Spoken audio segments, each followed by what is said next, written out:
channel, The Soul Circle. I am the Angel. Happy New Year to you all.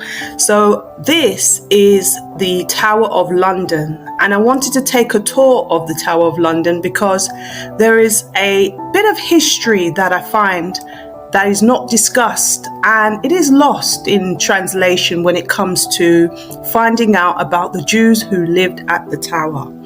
Now, this tower began in 1066 when William the Conqueror won the Battle of Hastings, and that is what is common knowledge is about the conquering of battles that many of the kings had at the time, and who was beheaded. That was obviously more of an influential figure. But nothing is discussed about the Jews. And I said to myself, I really want to dive deeper and find as much information as I possibly can. So I hope that you find this informative, and it might be some things you might know. I just want you to know, though, that there is very little information, and you really have to try and dig deep to try and piece the pieces of the puzzle together. So let's dive into this. It is important to know that Jews were already living in England, in the surrounding parts, but they were specifically invited in 1066 to live in London and also the surrounding areas around the tower. Now, it's been said that Jews were given jobs that were specific to meet the king's needs, as they wasn't seen as the common citizen, like somebody that was of a British citizen. They were only given jobs that was seen as was demonizing by the Catholic Church, and also what they tried to inflict in the citizens of Britain as well. So let's look at the jobs that they would have had. As we go up the stairs, before I dive into that, we're going to go up the stairs in a minute, and we're going to look inside that building, and that was one of the rooms William the Conqueror used. I don't think it's of great importance, but this is part of the historical factors of this tower. So let's dive into the types of jobs he wanted the Jews to do. The jobs were money lending, traders, and a small portion were skilled workers. Now, it's not to say that Britain didn't have its skilled workers, but probably not in the magnitude of the Jews, because they had spent time in many different places throughout the diaspora as slaves and have been working and have accumulated some form of skill. And they were seen as the king's property. So even though they were invited to live at the tower, they wasn't necessarily there for their own pleasure and as a visitor to the king. They were seen as service to the king. In 1066, religion held power still at this time. So the reason why Jews were given these specific jobs and was not allowed outside of these jobs was because the king wanted a way to make revenue, and he knew it would look bad for him to be a part of money lending, because the money lending charges interest. And it was seen as ushery at the Catholic Church. So using the Jews, it is written that they did not practice the same religion as Christians. It was a way of extorting the Jews from the money lending and interest, or even borrowing money from the Jews, so they didn't have to look bad in the public eyes. As like I said, it was seen as ushery. Ushery is demonizing because it's a sin in the eyes of the Catholic religion, and you cannot lend money and charge interest on top. Even though the Jews that lived within the tower became treasuries to the king, and like I said, they done trading. They were also tax collectors as well. The king and the nobles didn't realize how lucrative financially it would be this type of job, and it allowed the Jews within this time period to become super wealthy, very wealthy in fact. But because of the restrictions, they wasn't allowed to buy land and move to somewhere where they wanted to be. They would have to remain on the premises within this tower with their families. There is not much information in terms of what kind of family life the Jews, the husband, the wife, the children. However, they would be amongst themselves in the community, as they were very much shunned outside of their own community. Now, this is, even though they were Jews, there was only a small number as it's written in history. I don't know if there's any more. I tried to have a look, but it was very, like I said, information is lost. So there's little information on the type of lifestyle, but all I do know is that they would have been more in the community, buying from each other, keeping their Passover, their Sabbaths together, and continuing on their practices amongst themselves. It is also unclear whether the Jews already knew before they were invited why the king was inviting them to come and live at his tower. They probably had some form of inclination, but I don't think they realized how deep the rabbit hole goes, which is something I'm going to share with you going forward. Now, the king and the nobles within this time, they say that they were only interested with land holding and their private adventures and infrastructures as well. But I beg to differ. I feel like they were interested in their treasury because it's all part of money. However, like I said, the stigmatization on usury was demonized. So these Jews became wealthy, and it wasn't very long before kings were asking to borrow money from Jews.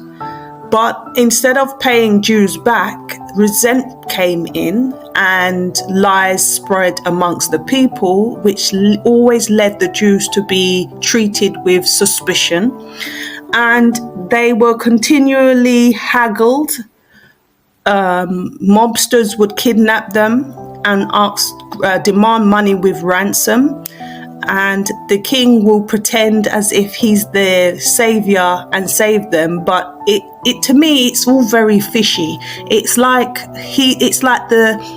a setup. That's how it looks to me. The king is ordering mobsters to more or less rob the Jews and collect the money for himself. Now this is just through what I've read.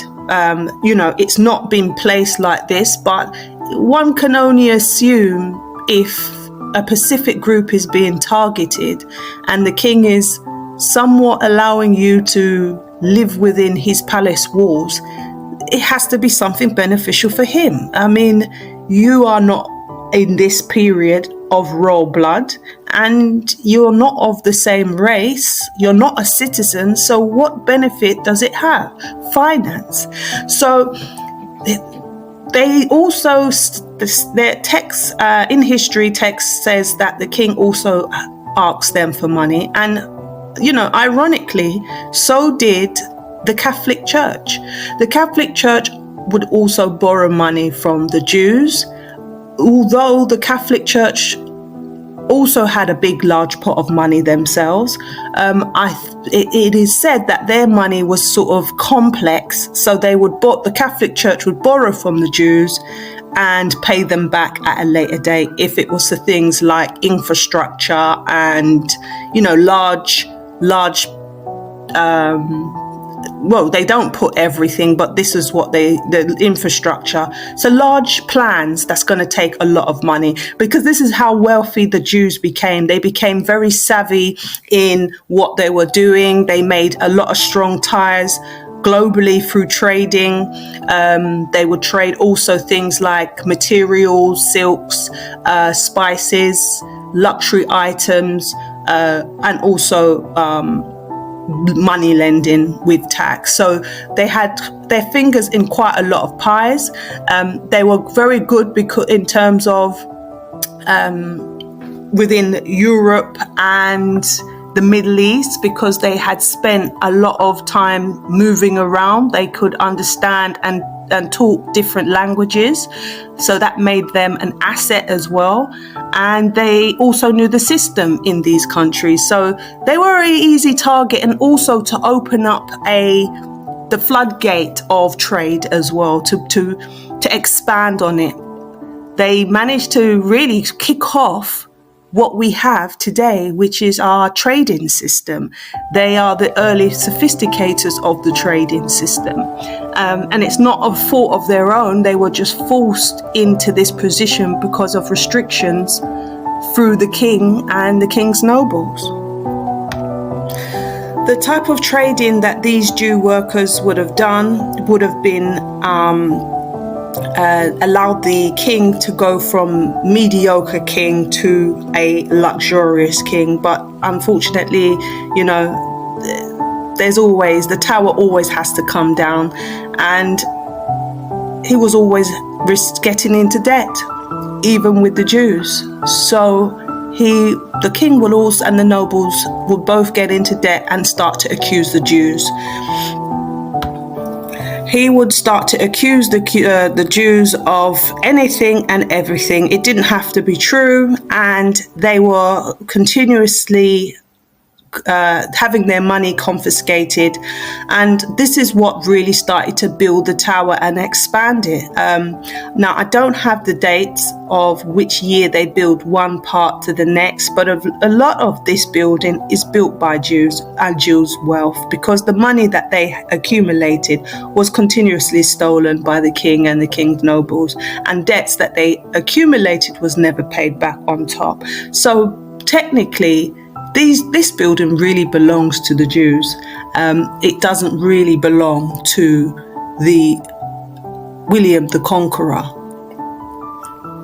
Over time, the Jews also started to persevere on, sophisticate their credit system that allowed them to loan money far and wide. And the money became so vast that it could start to fund the wars that some of these kings wanted to go into. So yeah, this is the type of money that they had. They had quite a lot of money, and this is away from the king's treasury. I just want to state again that when kings found themselves in debt due to wars and spending loads of money on infrastructure, they would make the British public believe that it was the Jews why they were in debt, and the economy was going through famine, when it had nothing to do with the Jews. It was the way that the king was greedy and taking all the money for himself. So the Jews would face false allegations, a lot of persecution from the British public, and had their money confiscated. But it was all a plot just to take the money anyway, because yes, they were broke. I just want to mention something about the mobsters.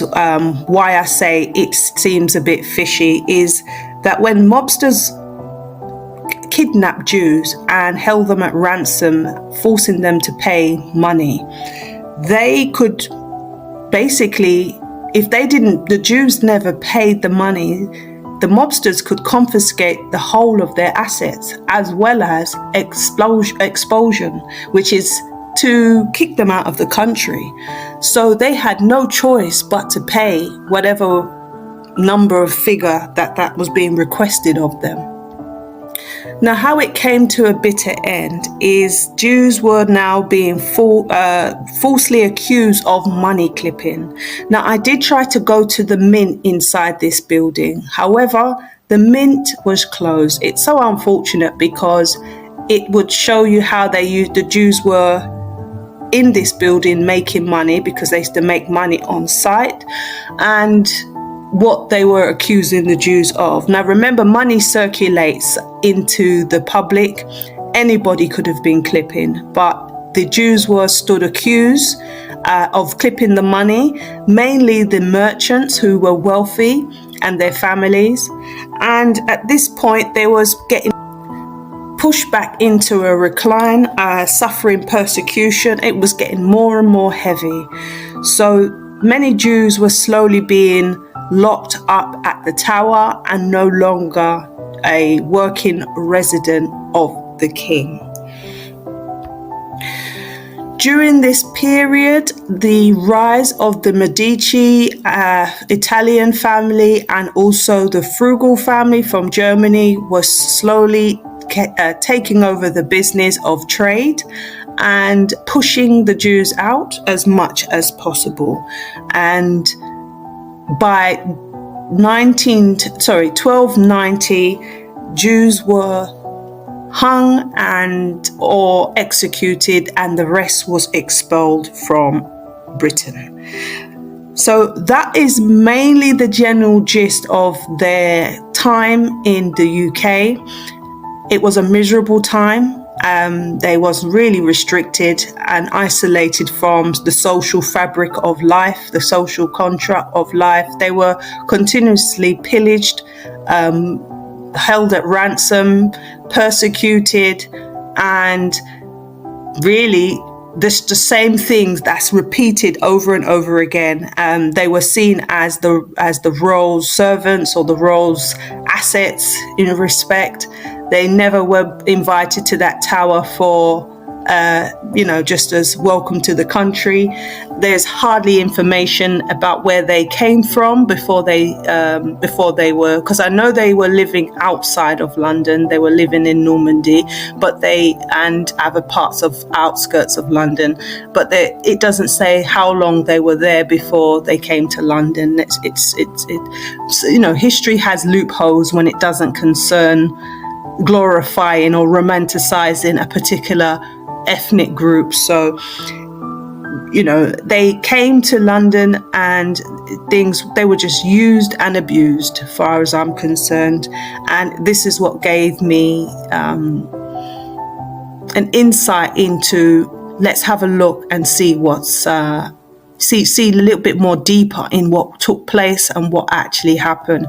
Now, when the two families from one from Italy and one from Germany, the Medici and the Frugal, took over, they then began to move the trading system a bit more vast, and everything they're doing it was taken away from the Jews, and the construct of it, everything, and became very wealthy themselves. And it's important to note that when these two people took over, or two families took over, it began the banking system as we know it, but the early banking system of credit. So, before the bitter end, Jews did try to diversitize themselves by going into selling, trading diamond and gold and everything like that. But no matter what they tried, their ideas, their savviness was always stolen. And like I said, they stood accused, and everything that they came up with, their idea, was taken away. So that is the history of the Jews. Now, when you look at this picture, this is really where this is of the bed where certain royals would have to sleep in this prison, because this is what they are. They're prisons. But this is another side of the tower that many people don't talk about. The tower also was funded by prisoners that were of royal lineage who paid to have a bed like this, a table, a bit of more luxury items, and also they would pay to have their family stay over as well. So it also had money coming in from things like this. And this is how the prison system is funded today, because it costs, and someone's got to pay it. and it's normally the prisoner. But the more you can have, the more money you have, the more you can have. So nothing's really changed when we look at some celebrities today that manage to get more of a luxury sell than the average common broke individual. If you're broke, you get a bed and a toilet, and that's it. If you got luxury, you may get an actual apartment in that prison cell. So it all depends on wealth. Now, it's been said that a few Jews managed to get out of Britain, but I want you to remember that Europe really was not accepting Jews. I feel they made their transition to Nigeria after this, because Britain and Spain, Portugal, the surrounding European countries had really shut their doors to Jews because of the severe persecution to Jews. So I believe a lot of them did go to the Americas or to the African countries, more towards the Pacifics at this time, the Atlantic Oceans, and that's where they went. But like I said, documentation is poor for the public. I'm sure they do have a record of it, of where some of them managed to flee to, but I don't seem to have that at this present time. So I just wanted to show you this castle, and and there's a Tower Bridge behind there, but I wanted to show you the castle. Now, I'm not sure which specific bits was the infrastructures of Jews' money, but I know that a lot of the money was heavily funded by the Jews, because if you can't pay your debts, then you're really not paying, are you, to be honest with you? As well as prisoners who would have been given luxury rooms, and in those days, that type of prison was luxury, even though they were awaiting their death. And it would have been 2, which would have been hanging, burning. No, actually, no, 3. You could be burned, I'm sure, and hanging. There's also places within these walls that they took the prisoners to torture them. If they stood accused of treason or something of the other, they'll have torture chambers, which I believe I showed you some. It should be coming up soon, actually. There are torture chambers also within this building that they would have used on prisoners that they had suspicion on. And like I said, a lot of it is suspicion, and it didn't really matter whether you did it or not. Most of the time, if it was a case of losing your life for the betterment of the king, gaining something, then lies and suspicion will be heading your way, and your life would be paying for it. It's during the medieval period, so it is a cruel time during this time at the same time. So that is something to remember. So now, one of the things I noticed when I came and visited here is that there is very minimal artifacts in this building. I don't know if it's a charity base, but you won't see much when it comes to torment in terms of instrument. And I do believe there was more different forms of punishment, which was not evident in the tower. And what we're looking at now is the old houses that some of the Jews would have lived in, as well as the nobles. So sorry that the camera was going a bit too fast, but you should have seen a little glimpse of the style of house that they would have lived in. Now, going forward, I just want to mention that while kings and that were at this palace, at the tower, were scheming, blood-sucking scoundrels, they were also praying as well. And this is a chair that they would have sat on, as well as there is a jury where they would go and pray as well. So it's early forms of Christianity that is more about power and wealth than it is about religion. And it really kind of I think the word we're looking for really shows itself because of the contradictory of the killings, the stealing, and the wars, the famine, the pillaging, the ransacking, the the mobs, the lies, the betrayal, and the constant killing of a lot of people. So you can see that, the faith is not genuine in its full entirety. That's the jury there.